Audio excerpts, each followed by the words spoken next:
渣甸山係香港4大豪宅區之一，擁有呢度嘅物業係一種身份嘅象徵。商業大亨、天王巨星都紛紛進駐呢個傳統地段。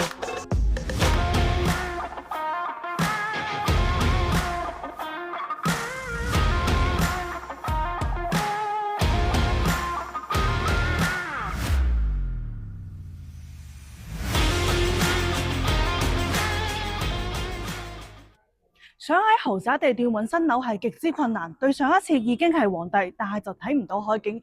我哋今日會睇嘅就係居高臨下望到成個維港海景嘅晉裕渣甸山。我哋一齊入單位睇下。呢間係空中平台特色單位，實用面積2841尺，4房4套嘅設計，飽覽維多利亞海景以及翠綠山景。而最大特點係呢個19米長嘅客廳，而連接住客廳呢會有400尺嘅空中平台，呢邊仲會有來去水添。客廳部分配備咗西廚，會有烤爐以及紅酒櫃。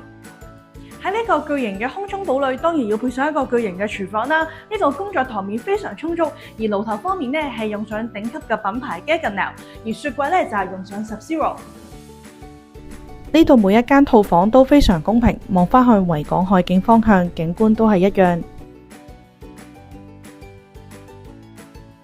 呢邊主人房有370尺，仲有兩邊採光窗，形成對流，而且空間感非常充足。有冇覺得呢度好光猛呢？我冇打燈㗎，因為呢度用咗全落地嘅採光窗。嚟到樓下有啲唔同，除咗擺放咗家私之外，呢邊樓底仲有4.5米高。客廳有個備餐區，早上可以簡單食個早餐。呢邊睡房比較特別，中間會有個洗手間，兩邊一齊可以共用。